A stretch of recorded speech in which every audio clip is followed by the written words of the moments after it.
കുട്ടിക്കാലത്തെ അമ്മച്ചി കൊട്ടാരത്തിനെക്കുറിച്ച് ഞാനും ഒരുപാട് കേട്ടിരിക്കുന്നു, വീഡിയോകൾ കണ്ടിട്ടുണ്ട്. ഫഹദിന്റെ കാർബണും ലാലേട്ടന്റെ ലൂസിഫറും ഒക്കെ ഇറങ്ങിക്കഴിഞ്ഞപ്പോൾ ഈ സ്ഥലം ഒന്നുകൂടി പ്രസിദ്ധമായി. അങ്ങനെ ഞങ്ങളും കുട്ടിക്കാനത്തെത്തിയപ്പോൾ അമ്മച്ചി കൊട്ടാരം കാണാൻ പോയി. KK റോഡിൽ കുട്ടിക്കാനത്തെത്തുന്നതിന് തൊട്ടുമുമ്പ് ഇടത്തേക്കുള്ള വഴിയെടുത്താൽ ഈ കൊട്ടാരത്തിലെത്താം.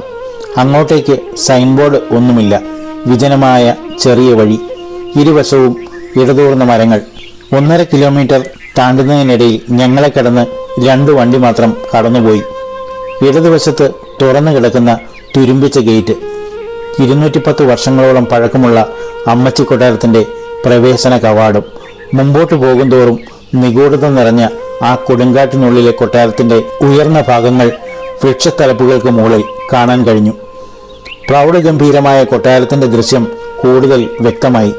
ഞാൻ നിൽക്കുന്ന സ്ഥലത്തെ തുളസിത്തറയാണെന്ന് തോന്നുന്നു, അല്പം ചെരിഞ്ഞാണ് നിൽപ്പ്. നൂറ്റാണ്ടുകളുടെ പഴക്കമുള്ള ആ കൊട്ടാരത്തിന്റെ പടവുകൾ കയറിയപ്പോൾ സിനിമാ ചിത്രീകരണം നടക്കുന്ന സ്ഥലം എന്ന തോന്നൽ എന്നിൽ നിന്നും മാഞ്ഞുപോയി. വായിച്ചതും കേട്ടതുമായ ഈ കൊട്ടാരത്തിന്റെ ചരിത്രത്തിലേക്ക്.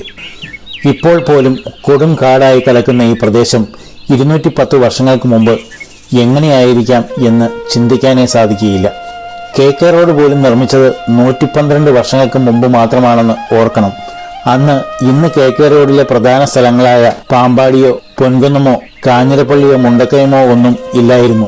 ഓരോ ചെറിയ മുക്കവലകളായിരുന്നിരിക്കാം ഈ സ്ഥലങ്ങളൊക്കെ, അല്ലെങ്കിൽ കാട്ടുപാതകൾക്കിടയിലെ ചെറിയ വിശ്രമ കേന്ദ്രമായിരുന്നിരിക്കാം. വന്യജീവികളും വിഷപ്പാമ്പുകളും നിറഞ്ഞ ഈ കൊടുങ്കാട്ടിൽ ഹൈറേഞ്ചിലെ ഉയർന്ന പ്രദേശമായ കുട്ടിക്കാലത്ത് ഈ കൊട്ടാരം പണിയണമെങ്കിൽ അതിനും കാണും ഒരു കാരണം.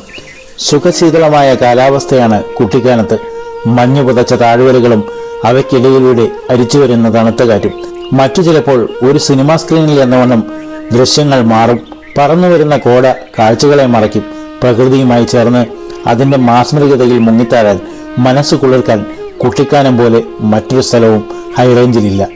16-ാം നൂറ്റാണ്ട് വരെ ചങ്ങനാശ്ശേരി രാജ്യത്തിന്റെ കീഴിലായിരുന്നു ഈ പ്രദേശം. തിരുവിതാംകൂർ ചങ്ങനാശ്ശേരി പിടിച്ചെടുത്തതോടെ അത് തിരുവിതാംകൂറിന്റെ കീഴിലായി. തിരുവിതാംകൂർ രാജകുടുംബത്തിന്റെ വേനൽക്കാല തലസ്ഥാനമായി ഈ കൊട്ടാരം ഉപയോഗിച്ചു പോന്നു. ശ്രീ ചിത്രതിരുനാൾ ബാലരാമവർമ്മ മഹാരാജാവും അദ്ദേഹത്തിന്റെ അമ്മയുടെ ജ്യേഷ്ഠ സഹോദരി റാണി ലക്ഷ്മിഭായിയുമാണ് പ്രധാനമായും ഈ കൊട്ടാരം ഉപയോഗിച്ചു വന്നത്. ആധുനിക മൂന്നാറിന്റെ ശില്പി എന്നറിയപ്പെടുന്ന JD മൺറോ ആണ് ഈ കൊട്ടാരം രാജകുടുംബത്തിനു വേണ്ടി പണി കഴിപ്പിച്ചത് എന്ന് പറയുന്നു. ശ്രീ ചിത്രതിരുനാൾ മഹാരാജാവ് നായാട്ടിൽ അതീവ തൽപരനായിരുന്നു. അതുകൊണ്ട് തന്നെ ഈ കൊട്ടാരവും പ്രദേശവും അദ്ദേഹം ഒരുപാട് ഇഷ്ടപ്പെട്ടു. കേരളീയ വാസ്തു ശില്പകലയിൽ നിർമ്മിച്ച കൊട്ടാരക്കെട്ടിന് വിദേശ നിർമ്മിതിയുടെ മുഖച്ഛായയുണ്ട്. വിദേശ നിർമ്മിത വിളക്കുകൾ, ബാത്റൂം ഉൽപ്പന്നങ്ങൾ, ടൈലുകൾ തുടങ്ങിയ അക്കാലത്ത് ലഭ്യമായ മുന്തിയിനം സാമഗ്രികൾ ഉപയോഗിച്ചാണ് കൊട്ടാരം പണിതിരിക്കുന്നത്. 4 പുറവും നീളൻ വരാന്തയും നടുമുറ്റവും കിടപ്പുമുറിയോട് ചേർന്ന ശുചിമുറിയും വിശാലമായ സ്വീകരണ മുറിയും ഭോജനശാലയും അടുക്കളയുമെല്ലാം ഇന്നും നിലനിൽക്കുന്നു. ഇവിടെ 2 ഭൂഗർഭ പാതയുണ്ട്. കൊട്ടാരം സേവകർക്ക് വിവിധ ഭാഗങ്ങളിലേക്ക് പ്രവേശിക്കുന്നതിന് ഒരെണ്ണം, മറ്റൊരെണ്ണം കിലോമീറ്ററുകൾക്കപ്പുറമുള്ള പീരുമേട് ക്ഷേത്രത്തിലേക്ക് എത്താനുള്ളതാണ്. രാജകുടുംബാംഗങ്ങൾക്ക് ശത്രുക്കളിൽ നിന്നും വന്യജീവികളിൽ നിന്നും സുരക്ഷിതമായി ക്ഷേത്രദർശനം നടത്താൻ വേണ്ടി പണി കഴിപ്പിച്ചിട്ടുള്ളതായിരിക്കാം അത്. പക്ഷേ ഈ 2 ഭൂഗർഭ അറകളും ഇപ്പോൾ ഉപയോഗശൂന്യമാണ്.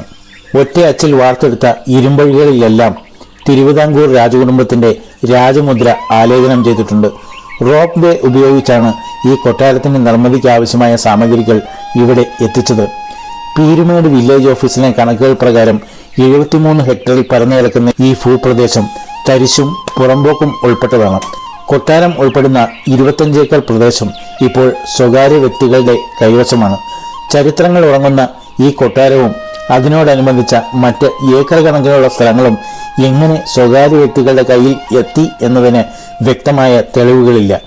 ചരിത്ര സ്നേഹികളും നാട്ടുകാരുമൊക്കെ ഇത് സർക്കാർ ഏറ്റെടുത്ത് സംരക്ഷിക്കണം എന്ന് നിരന്തരം ആവശ്യപ്പെടുന്നുണ്ട്. ഈ കൊട്ടാരം ഇപ്പോൾ ജീർണാവസ്ഥയിലാണ്. ആവശ്യമായ അറ്റകുറ്റപ്പണികൾ നടത്തി ചരിത്രങ്ങൾ ഉറങ്ങുന്ന ഈ കൊട്ടാരവും ഭൂപ്രദേശവും സംരക്ഷിക്കേണ്ടത് തന്നെയാണ്. നിശബ്ദമായി ഈ കൊടുങ്കാട്ടിൽ നിൽക്കുന്ന നൂറ്റാണ്ടുകൾ പഴക്കമുള്ള ഈ കൊട്ടാരക്കെട്ട് സിനിമാക്കാരുടെ പ്രിയപ്പെട്ട ലൊക്കേഷനാണ്. ലൂസിഫർ, കാർബൺ, ഇന്ദ്രിയം, സമ്മർ പാലസ്, അറിയപ്പെടാത്ത രഹസ്യം എന്നിങ്ങനെ ഒരുപാട് മലയാള ചിത്രങ്ങളും അന്യഭാഷാ ചിത്രങ്ങളും ഇവിടെ ഷൂട്ട് ചെയ്തിട്ടുണ്ട്. കൂടുതലും ഹൊറർ ചിത്രങ്ങളാണ് ഇവിടെ എടുക്കുന്നത്. പകൽ പോലും ഒറ്റയ്ക്ക് നിൽക്കാൻ അല്പം ഭയപ്പെടും. പഴകിയ കൊട്ടാരവും വിചിത്രാകൃതിയിലുള്ള അനേകം മരങ്ങളും പൊന്തക്കാടുകളും കാണുമ്പോൾ നമുക്ക് ചുറ്റും ഒരു ഭീതിയുടെ തണുപ്പരിച്ചെത്തും. ധർമ്മലിംഗം എന്ന തിരുവനന്തപുരം സ്വദേശിയാണ് ഈ വലിയ കൊട്ടാരത്തിന്റെ സൂക്ഷിപ്പുകാരൻ.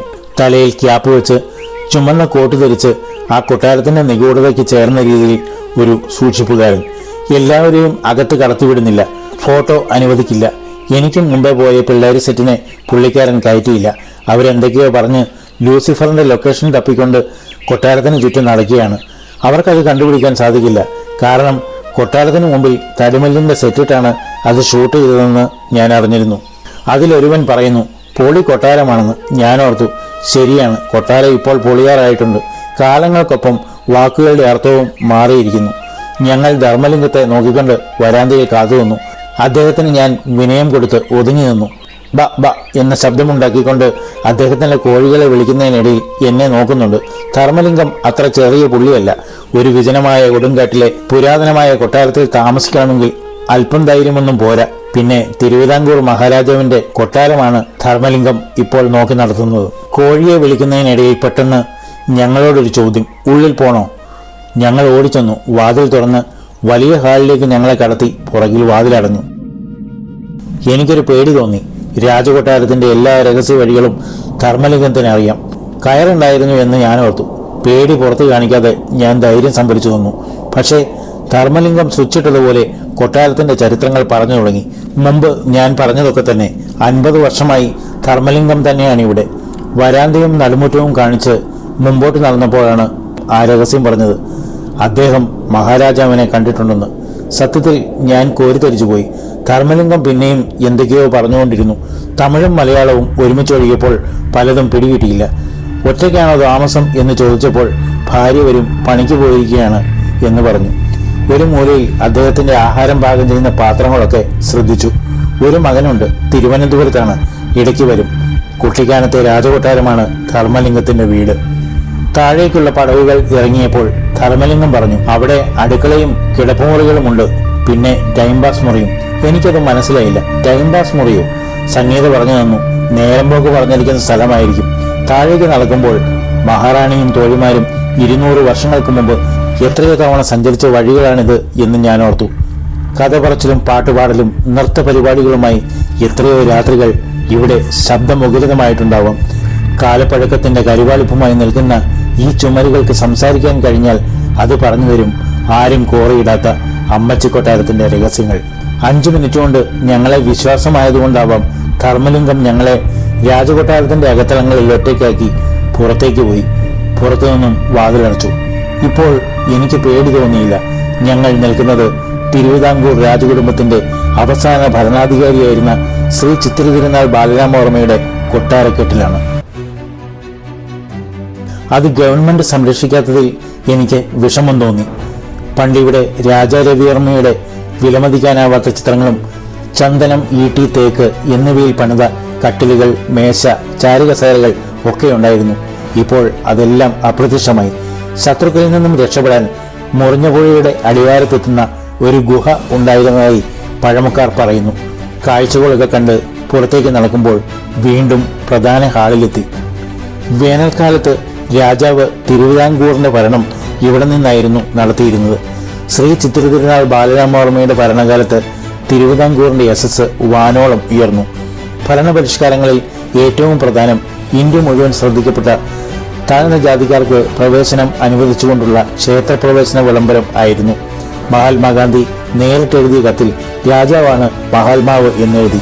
ഖജനാവിലെ 40% സമ്പത്തും ചെലവഴിച്ചത് വിദ്യാഭ്യാസത്തിനായിരുന്നു. ബാലവേല നിരോധിച്ച് നിർബന്ധ സൗജന്യ വിദ്യാഭ്യാസം നടപ്പിലാക്കി. 1932 റോയൽ ഫ്ലൈറ്റ് ക്ലബ്ബ് എന്ന പേരിൽ തിരുവനന്തപുരം വിമാനത്താവളം ആരംഭിച്ചു. രാജാവ് തുടങ്ങിയ തിരുവിതാംകൂർ യൂണിവേഴ്സിറ്റി പിന്നീട് കേരള യൂണിവേഴ്സിറ്റിയായി. തിരുവിതാംകൂർ മോട്ടോർ സർവീസ് എന്ന ബസ് സർവീസ് ആരംഭിച്ചു. രാജഭരണം അവസാനിക്കുമ്പോൾ 661 സർവീസുകളും 901 ബസ്സുകളും ഉണ്ടായിരുന്നു. ശ്രീ ചിത്തിരതിരുനാൾ മഹാരാജാവിന്റെ ഭരണപരിഷ്കാരങ്ങളിൽ ചിലത് മാത്രമാണ് പെട്ടെന്ന് പറഞ്ഞുപോയത്. അത് മുഴുവൻ വായിച്ചാൽ അത്ഭുതപ്പെട്ടു പോകും. അത്രയ്ക്കായിരുന്നു അദ്ദേഹത്തിന്റെ ഭരണ നൈപുണ്യം. ഒരു നിമിഷം കണ്ണുകളടച്ച് ആ ഭരണസാരഥിയുടെ സാന്നിധ്യം ഉൾക്കൊള്ളാൻ ശ്രമിച്ചു. ഇന്ന് നാം ഒക്കെ അനുഭവിക്കുന്ന എത്രയോ സൗകര്യങ്ങളുടെ ചിന്തകളൊക്കെ ഇവിടെ നിന്നും ഉടലെടുത്തിട്ടുണ്ടാവാം. പുറത്തേക്ക് നടന്നു. ധർമ്മലിംഗത്തിന് ഒരു സമ്മാനം കൊടുത്ത് ഒരു ഫോട്ടോ എടുത്തു. മാസ്ക് വെച്ച് പോസ് ചെയ്തപ്പോൾ അത് മാറ്റാൻ അദ്ദേഹം പറഞ്ഞു. അതൊരു രാജശാസനം കേട്ടതുപോലെ ഞാൻ അനുസരിച്ചു. നടക്കുന്നതിനിടയിൽ തിരിഞ്ഞു നോക്കുമ്പോൾ ഞങ്ങളെ തന്നെ അദ്ദേഹം നോക്കി നിൽപ്പുണ്ട്. രാജാവിനെ കണ്ട കണ്ണുകൾ ഞങ്ങളെ പിന്തുടരുന്നു. കൊട്ടാരത്തിന്റെ വളപ്പിലും കാടിനിടയിലും ബൈക്കിലും കാറിലും ഒക്കെ എത്തിയവർ ലൂസിഫറിന്റെയും കാർബണിന്റെയും ഒക്കെ ലൊക്കേഷൻ അന്വേഷിച്ച് നടപ്പുണ്ട്. കൃത്യമായ സ്പോട്ട് കണ്ടുപിടിക്കാൻ മൊബൈലിൽ സിനിമ ഓടിച്ചു നോക്കുന്നു. കൊട്ടാരത്തിന്റെ ചരിത്രവും രാജവാഴ്ചയുടെ തിരിശേഷിപ്പുകളും അവർക്ക് ആവശ്യമില്ല. ഒരുപക്ഷെ അത് മനസ്സിലാക്കിയിട്ടാവണം ധർമ്മലിംഗം അവരെയൊന്നും അകത്ത് പ്രവേശിപ്പിക്കാത്തത്. തിരിച്ചു നടക്കുമ്പോൾ ഞാൻ ഓർത്തു, ഒരു കാലത്ത് ഊരിപ്പിടിച്ച വാളുമായി അഭ്യാസികളായ ഭടന്മാർ കാവൽ നിന്ന കൊട്ടാരമാണ് പുറകിൽ. രാജരഥങ്ങളും കുതിരവണ്ടികളും പാഞ്ഞുപോയ വഴികൾ. ഇന്ന് പൊളിഞ്ഞു വീഴാറായ ജനതഴികളിൽ പിടിച്ച് സുന്ദരിമാരായ നർത്തകിമാരും തോഴിമാരും എത്രയോ രാത്രികളിൽ നിന്നിട്ടുണ്ടാവാം. നമ്മുടെ രാജാവിനു വേണ്ടി മൺട്രോ സാഹിബ് രൂപകൽപ്പന ചെയ്ത കൊട്ടാരം നമ്മുടെ സർക്കാർ ഏറ്റെടുക്കാതെ അനാഥമായി നിൽക്കുന്നു. നടയിറങ്ങി താഴെ ചെരിഞ്ഞു നിന്ന തുളസിത്തറയുടെ അടുത്തുനിന്ന് ആഢ്യത്വം തുളുമ്പുന്ന പ്രൗഢഗംഭീരമായ ആ കൊട്ടാരക്കെട്ടിലേക്ക് ഞാൻ വീണ്ടും നോക്കി. എനിക്കിത് ഒരു സിനിമയുടെയും ലൊക്കേഷനല്ല, തിരുവിതാംകൂറിന് സുവർണകാലം സമ്മാനിച്ച പൊന്നുതമ്പുരാന്റെ കൊട്ടാരക്കെട്ട്, പിന്നെ എൻ്റെ സുഹൃത്ത് ധർമ്മലിംഗത്തിൻ്റെയും. ഒരു കൊടുങ്കാറ്റിലോ പേമാരിയിലോ ഈ കൊട്ടാരം നിലം പൊത്തിയാൽ അത്ഭുതപ്പെടാനില്ല. ശ്രീ ചിത്രതിരുനാൾ മഹാരാജാവിൻ്റെ വേനൽക്കാല ഭരണസിരാകേന്ദ്രം ചരിത്രത്തിൻ്റെ താളുകളിൽ ഒരിടത്തും എഴുതപ്പെടാതെ ഈ കൊടുങ്കാറ്റിൽ തകർന്നടിഞ്ഞേക്കാം. രാജവാഴ്ചയുടെ അവസാനത്തോടെ അനാഥമായ ഈ കൊട്ടാരം ആരെങ്കിലും സംരക്ഷിച്ചിരുന്നെങ്കിൽ.